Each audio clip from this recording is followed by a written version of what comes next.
12 अगस्त को पारू थाना के अंतर्गत एक गांव है लालू छपरा, वहां एक बड़ी संवेदनशील घटना घटित हुई थी जिसमें एक नाबालिग बच्ची थी, उनका शव प्राप्त हुआ। आज सुबह इसमें 4 लोगों की गिरफ्तारी और की गई है, जिसमें से एक जो नामजद अभियुक्त था जिनका नाम संजय राय है, जो इस घटना के मुख्य अभियुक्त थे, उनकी गिरफ्तारी की गई है।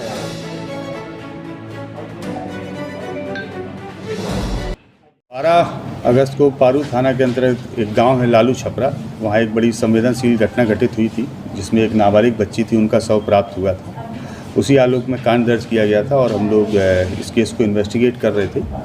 इसमें एक SIT गठित की गई थी SDPO सरैया चंदन उनके नेतृत्व में, जिसमें हम लोगों के DIU की टीम, उनके जो प्रभारी हैं लाल किशोर वो, और जो पारू के थानाध्यक्ष हैं मोनू कुमार, जो कि उस कांड के अनुसंधानक भी हैं, लगातार सक्रियता से इस केस में हम लोग लगे हुए थे। इस केस में घटना के 3 दिन उपरांत एक व्यक्ति की गिरफ्तारी की गई थी जिनका नाम मिथिलेश राम था, जिसके बारे में आप लोगों को मैंने पूर्व में सूचना भी दी थी। आज सुबह इसमें 4 लोगों की गिरफ्तारी और की गई है, जिसमें से एक जो नामजद अभियुक्त था जिनका नाम संजय राय है, जो इस घटना के मुख्य अभियुक्त थे, उनकी गिरफ्तारी की गई है। अररिया जिला है वहाँ के पास से।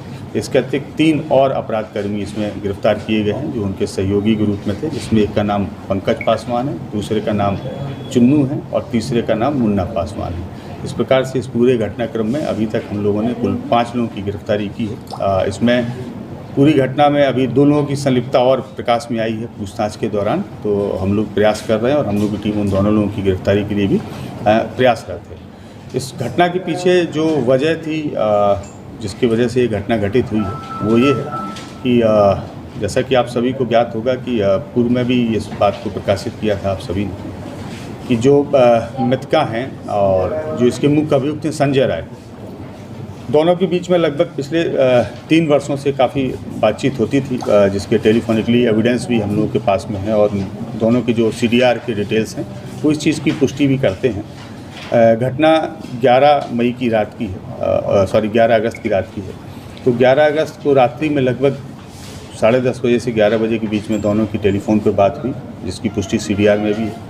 उस फ़ोन पे वार्ता के उपरांत जो मृतका है वो वहाँ पे गई, जो एक नियत जगह रहती थी, वो चौर का इलाका है उसी गांव का, जहाँ पे ये मुख्य अभियुक्त संजय राय, उन्होंने मृतका को बुलाया था। और गांव के जो 5 नवयुवक हैं जिनको लगभग पिछले 2-3 महीने से इस पूरे घटनाक्रम की जानकारी थी, और इन लोगों का उद्देश्य ये था कि अब हम लोगों को रंगे हाथ पकड़ना है और हम लोगों के समाज विशेष की बच्ची है जिसके साथ में ये व्यक्ति गलत करता है।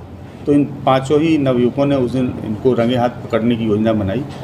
तो जब ये बच्ची वहाँ पहुँची है तो उसके तुरंत 2 या 3 मिनट के अंदर ये 5 जो नवयुवक, जिनमें से 3 की गिरफ्तारी की गई है, 2 अभी फरार हैं, ये 5 वहाँ पे पहुँच गए। और दोनों जब वहाँ पे पहुँचे तो मृतका और ये मुख्य अभियुक्त संजय दोनों वहाँ बैठे हुए थे। इन लोगों ने वहाँ पे हॉट टॉक हुआ, जिसमें हल्की सी मारपीट इसके साथ भी हुई, जो मुख्य अभियुक्त संजय के साथ भी हुई और जो मृतका है उसके साथ भी हुई। तो इसमें से इन लोगों के पास एक रॉड थी, वो रॉड से वार किया गया। वो रॉड जो चलाई वो रॉड पंकज ने चलाई, वो रॉड मृतका के सिर में लगी। एक खुरपी भी वहाँ पे थी। फिर जब इनको लगा कि वो रॉड से वो बेहोश होकर नीचे गिर गई, तब इनको लगा कि शायद कहीं ऐसा ना हो कि मृत्यु हो जाए, तब फिर खुरपी से भी उसके ऊपर वार किया गया।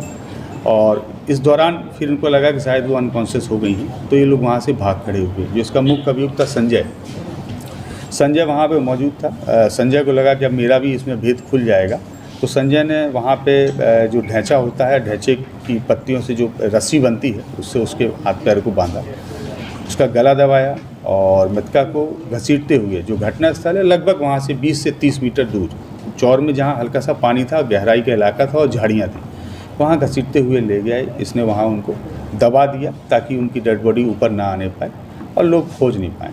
इसके बाद में जो खुरपी वहीं फेंकी हुई थी, उस खुरपी से इसने जो घटनास्थल था, घटनास्थल की मिट्टी को भी खोदा ताकि ऊपर से देखने पे जो खून के दाग हैं, धब्बे हैं, वो प्रथम दृष्टया देखने से प्रतीत नहीं हो। इसके बाद ये अपने एक जो सहयोगी है जिसकी गिरफ्तारी पहले की गई है, मिथिलेश, और बुलेरो से उसके साथ में भागा और भाग के छपरा गया। फिर ये लगातार भागते रहे, मोबाइल इनका बंद रहा, हम लोग लेकिन ट्रेस करते रहे और फाइनली जो है इनकी आज सुबह गिरफ्तारी वो अररिया से हो गई है। हम लोगों ने इस कांड में अभी तक जो चीज़ें जब्त की हैं, वो एक हथियार जो खुरपी है उसको जब्त किया है हमने। इसके अलावा जो वाहन है बुलेरो जिससे भागे थे उसको जब्त किया है। 4 मोबाइल फ़ोन हैं जो इन्हीं अभियुक्तों के हैं, वो हम लोगों ने जब्त किए हैं और इसमें अभी 2 अपराधकर्मी फरार हैं जिनकी हम लोग गिरफ्तारी के लिए प्रयासरत हैं। और इसके अतिरिक्त कुछ अन्य एग्जिबिट्स भी हैं जो हम लोगों को अभी सीज करने हैं, जिसके लिए हम लोग सर्च अपना जारी रखे हैं। उम्मीद कर रहे हैं कि कल शाम तक इसमें हम लोगों को कुछ और बरामदगी और गिरफ्तारी भी होगी, जिससे हम आप लोगों को अवगत करेंगे। जो आरोपी गिरफ्तार उसी गाँव के घटना के बाद ये लोग दूसरे जिले में रह रहे थे? नहीं, सारे आरोपी में से जो 2 आरोपी अभी हम लोग नहीं पकड़ पाए हैं, ये 2 आरोपी तो उसके अगले ही दिन फरार हो गए थे, लेकिन जो बाकी आरोपी हैं वो लगातार रह रहे थे। और उनकी चूँकि लगा कि चूँकि ये नामजद अभियुक्त है संजय राय और पुलिस इन पर ही फोकस कर रही है, लेकिन संजय राय की गिरफ्तारी के उपरांत जब पूछताछ हुई तो ये सारा मामला प्रकाश में आया।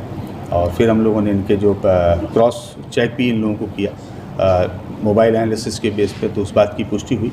और फिर जब ये तीनों से हम लोगों ने पूछताछ की तो उन लोगों ने अपनी अपराध में संलिप्तता को स्वीकार भी किया है। परिवार का भी उनका नहीं आया है, जैसे कि कॉल डिटेल्स में आया था, कुछ समाचार पत्रों ने प्रकाशित भी किया था। तो उसमें जो मृतका की बड़ी बहन है, उनका चूँकि शुरू से एक स्टैंड था कि हम लगातार घर में थे, लेकिन उनका मोबाइल लगातार मूव किया था। पुलिस के अनुसंधान में बात प्रमाणित हो चुकी है कि उस दिन वो घर पे नहीं थी और वो हम लोगों के इन्वेस्टिगेशन के हिसाब से बगल में ही एक मंदिर है, वहाँ जल चढ़ाने के लिए गई थी। वो लगातार संपर्क में भी रही हैं और अन्य लोगों से भी बात की है। उन रात्रि में उनकी जिन जिन लोगों से बात हुई है, हमने सारे लोगों को टच किया है, तो उन लोगों ने भी इस बात की पुष्टि की है कि हाँ, ये जो फ़ोन कॉल्स हुए हैं वो कांवड़ यात्रा के क्रम में फ़ोन कॉल्स हुए। अररिया में किसकी यहाँ छिपा? उसकी पुष्टि ना तो मेडिकल में हुई है, ना ही इन दोनों से पूछताछ के दौरान हुई है। इसके अलावा जो वैज्ञानिक स्वैब की रिपोर्ट्स आई हैं, उस रिपोर्ट में भी इस प्रकार की कोई पुष्टि नहीं हुई है। और जो इंजरी थी उसके बारे में हम लोगों ने स्टार्टिंग से ही आप लोगों को स्पष्ट किया है कि शरीर में 3 जगह इंजरी थी और इन लोगों ने भी जो बताया है उसके अनुसार भी वही 3 जगह इंजरी है।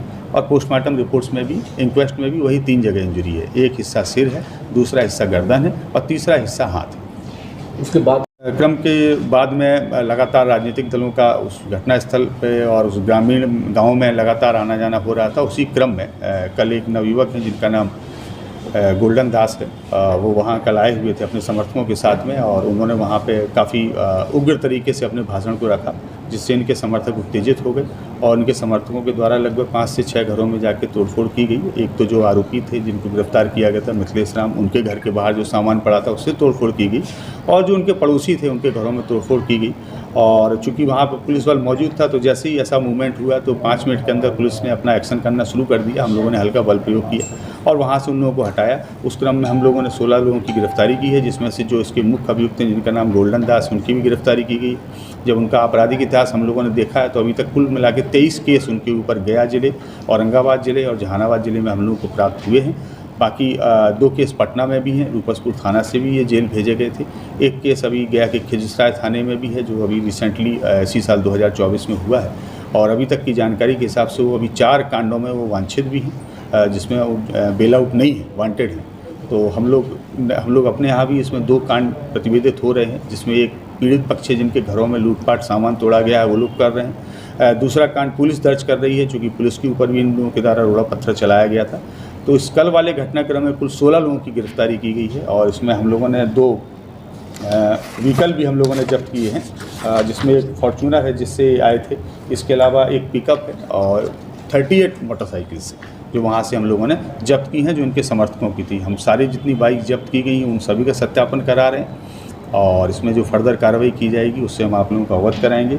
इसके साथ ही कुछ हम लोगों ने चैनल भी सिलेक्ट किए हैं, हम लोगों की साइबर टीम ने भी सिलेक्ट की हैं, जिन्होंने शुरुआत से इस घटना में लगातार दुष्प्रचार किया।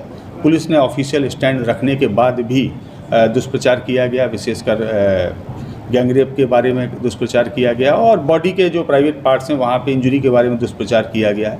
हम लोग ऐसे सारे चैनल्स को अब नोटिस देने जा रहे हैं और जो भी आईटी एक्ट के अंतर्गत और जो भी सूचना एवं जनसंपर्क विभाग के प्रावधान है उन प्रावधानों के अंतर्गत उनके ऊपर कार्रवाई की जाए। अब एहतियातन फोर्स मजिस्ट्रेट है, लगभग एक कंपनी वहाँ पे हम लोगों की, डीएसपी रैंक के ऑफिसर वहाँ पे राउंड द क्लॉक हैं, 2 इंस्पेक्टर रैंक के ऑफिसर हैं और लगभग 100 पुलिसकर्मी वहाँ पे हैं। वहाँ माहौल पूरी तरीके से शांति है, अभी कोई वहाँ विधि व्यवस्था की समस्या। पत्थरबाजी में पुलिसकर्मी भी घायल है? हाँ, कुछ थोड़ा बहुत पुलिसकर्मियों को चोट लगी है पत्थरबाजी में और इसलिए हम लोग पुलिस कांड भी अपना दर्ज कर रहे हैं।